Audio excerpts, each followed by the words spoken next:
Welcome back to another episode of the Bear Trap on the Boomer Bust channel. I'm your host, Terry, and today I'm trying to get ahead of this Marcus Peters talk. So there's a rumor going around, and I definitely want to specify, again, this is just a rumor, nothing official, and even if it is true, they're never going to tell you it's official until afterwards. But there's a rumor going around that the Chiefs are ready to put cornerback Marcus Peters on the trading block. Marcus is, of course, this was his third year, so he's going into his fourth year, and he is one of the top 15 to 10 corners in the league, depending on who you talk to. Has 19 interceptions over 3 years and all that good stuff. And so with Matt Nagy being a former member of the Chiefs staff, a lot of people are speculating that the Bears might be in play or might think about going after Marcus Peters. So again, the Chiefs have not confirmed at all that they're trading him, and the Bears not at all confirmed that they would be interested in him. So all speculation right now, which is why I say I want to get ahead of this, because it's only going to pick up steam until somebody says something. And even if they don't, it's still probably going to pick up steam. So my opinion personally is no. No, don't go for it. Now, with our lack of people at the position right now on the roster, people are being kind of weird. I know the Kyle Fuller conversation, there's definitely people on both sides, but the people that want to keep him, a lot of them are just like, we don't have any corners. Okay. It's February. It's not like we're going to go into the season with no corners. And so that to me is not a reason to start getting whoever, paying people money or going out and reaching for other people. So as far as Marcus Peters goes though, the reason, first off, step back and just ask yourself and look at the situation. Why is a team trading a fourth year starter who is a Pro Bowl type talent at the position? And that should be the first thing you ask. And then the answer to that is the man's a head case. The man is an absolute problem in the locker room. And he can cost the team. He can cost the team at the wrong time. And I'm not saying he's a cancer, but he's not good for the locker room. And so this isn't speculation. Some people are being like shocked, and I guess there's fans that will sit here and look at stats and numbers, even talent, and say, that goes above all. And I don't think smart teams do that, to be honest with you. I don't think smart teams have a locker room full or a handful of people that are cancers, but they are talented, so they keep them around. There's teams that need help winning. There's teams that just, kind of want to look good, and they tolerate that stuff. But I think winning teams, if you want to be a sustained winning team, you don't have locker rooms like that. And so, people will sit here and say, yeah, no, of course you take him. But again, this isn't a shock. People are wondering why they want to trade him. Marcus Peters was kicked out of Washington as a junior before he went into the draft. A lot of people forget about that or might not have known about that, but this isn't new. We've seen the temper tantrums he threw, with the Chiefs. Even recently this year, 2 big profile ones, where earlier in the year you had the one where he got into a scrap with the Raiders and Marshawn Lynch flew across the field and got ejected trying to break that up because Marcus Peters is his cousin or somehow related to him. And so you had that whole thing. And then later on you had the game where he got kicked out where they really needed him. He got kicked out, and the report says that he wanted to get kicked out. He was trying to get kicked out. He went into the game trying to get kicked out. For what reason, I'm not sure. If it was in protest or something with the coaches, I don't know. But the man took off his cleats and socks. He ran out, took off his cleats and socks, and ran back out to be on the bench and not play. So the man's got issues. He's not all there. And that's not new. That's not saying it based off this year. Again, he was kicked out of Washington when he was a junior and a leader and a producer. So, yes, when you go to the draft, you take a certain amount of risk with a player that was kicked off his team.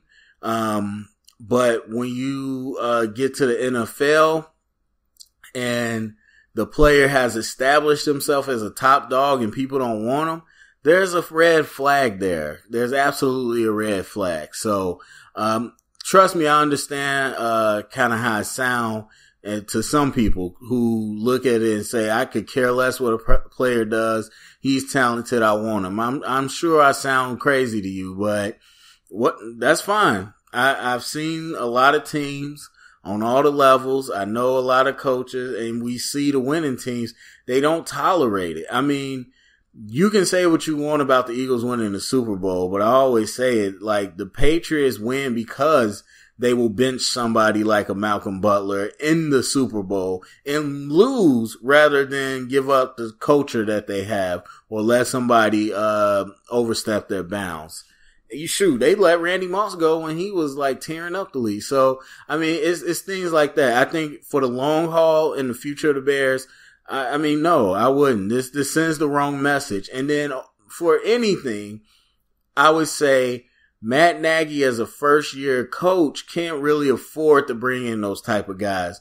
I would argue that, not even a first time coach, but a coach coming into a new place anywhere, you want to establish your type of culture, new type of culture. And I don't think it's the right message to bring in a guy like Marcus Peters.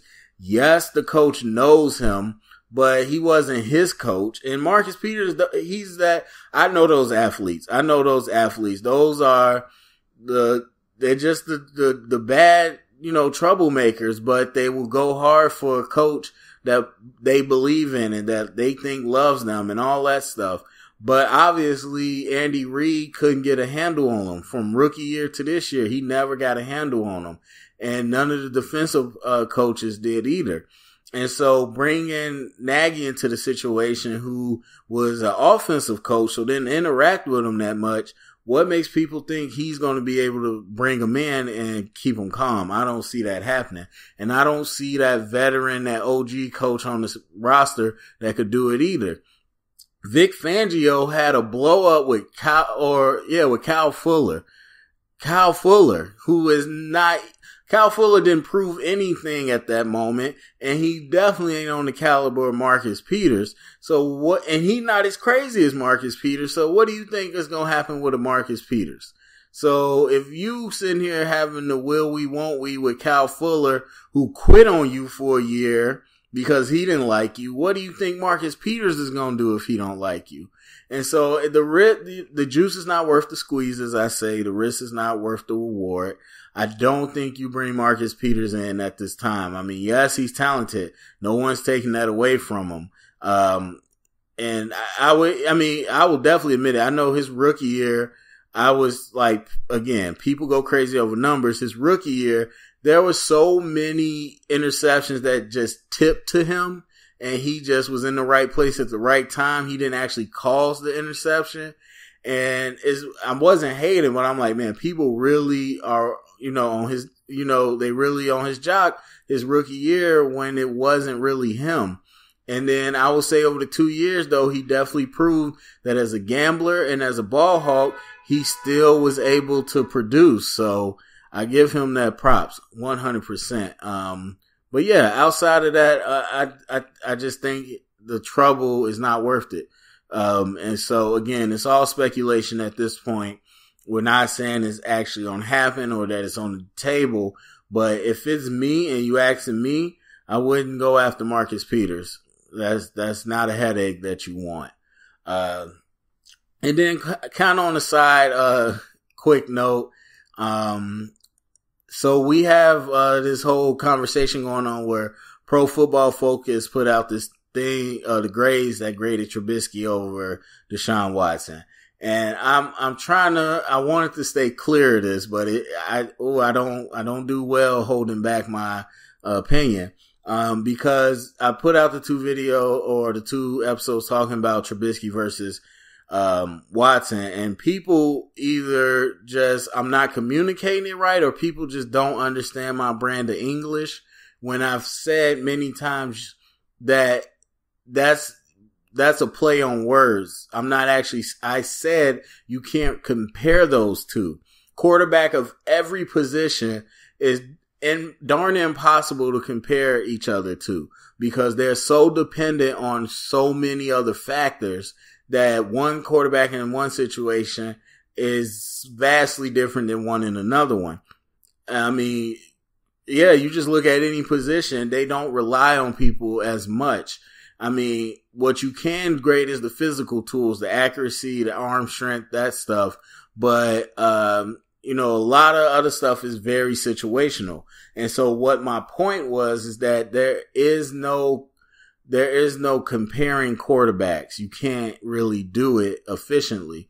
And so people blew up about that, going crazy about Watson, whatever. And so now this report that Watson was graded lower. So number one, I don't mess with Pro Football Focus. I know of it. I actually do respect what they do, but it's not a big factor to me. As a coach, as I said before, numbers they have a place, but it's not a big place in the conversation. It helps inform a little bit, but numbers don't drive everything. And so Pro Football Focus has really gotten people into being blinded by numbers. And this is a perfect case. When I tell you numbers don't tell the whole story, this is why we say that. And now people are all up in arms talking about how Pro Football Focus is a joke and all that stupid stuff. It's not a joke. It is what it's always been. It tells you numbers. It doesn't tell you the whole story. And so the top two reasons Watson actually graded lower than Trubisky, besides playing less games, is that his first two games that he played, his first start was the Bengals, but he came in week 1 for Savage when he got hurt. And so his first two games were so terrible that the other 5 games were brought way down, or his grade was brought way down because it was bad. And people look at me sideways like when I said Watson was utter garbage versus the Bengals because of, I guess, of what they saw later or whatever. And I'm like, are you kidding? How can you argue? Did you not watch that game? He was throwing the ball at people's feet. He couldn't even get it up to the hands. His accuracy was horrible. And he looked, frankly, like I expected him to look coming out of college. And so those two games really tanked his grade. And then the other thing that tanked him was a stat that they had that I thought was interesting, was 50-50 balls. And it basically was like, how many of these completions were the receivers making good catches instead of you making a good throw? Now, that's really breaking it down, and I think you can break it down to that level, but then it's hard to say who's judging that. Who says that's a good catch versus a good pass? Most of us could agree on things, but, everybody's different. So that's interesting. But that stat pretty much tells you what I said. He's got DeAndre Hopkins. Hopkins was making big plays for him. And that's something Trubisky didn't even have in the same stratosphere. And so that's one benefit that he had. But again, that goes to situations. Situations are very different. So anyway, a lot of people, it's funny that they're butthurt about it. I don't know, is Watson now the Chicago adoptive quarterback? People are really butthurt that Trubisky was graded high. I don't think it matters one way or the other what Pro Football Focus says, but I just thought it was interesting that people were mad about it. But my whole point goes to show that, you can't always trust these numbers. And it's a smaller sample size, so who really cares? I just think I would like fans to take the whole picture in a little more. Because I can't stand the fans that sit here and act like we made a mistake and taking Deshaun Watson would have changed everything. Stop. Especially with John Fox. Stop. Really stop. Now, we don't know what weapons we're going to have, but let's just say Nagy gives Trubisky the system that caters to his strengths. Whether we had the weapons or not is a different story. And Trubisky struggles, and I didn't think he struggled his rookie year a lot. I think he looked probably a little better than I expected him to. So we'll see kind of what happens as he gets weapons and as he gets a new system. But to sit here and all these people just like Deshaun Watson is a god is absolutely ridiculous. And all those people that want to point at numbers now feel stupid because what it said about Trubisky and Watson. And so now they don't know what to make of it. And the answer is stop relying on numbers. That's the whole point. These are numbers made by a lot of people that frankly don't know football. And some of the stuff they grade, I wouldn't even trust them to grade, especially when it comes to O-line. So anyway, wanted to talk a little bit about that Trubisky Watson thing. But anyway, that's it for me. Go to the comment section. Let me know what you think about Marcus Peters. Is the risk versus the reward? What would you give up? I definitely don't think you give up the first round pick, but are you willing to give up a second round pick to get Marcus Peters? Go to the comment section. Let me know. Share it around. Thumbs up, subscribe. And remember, stay up and bear down.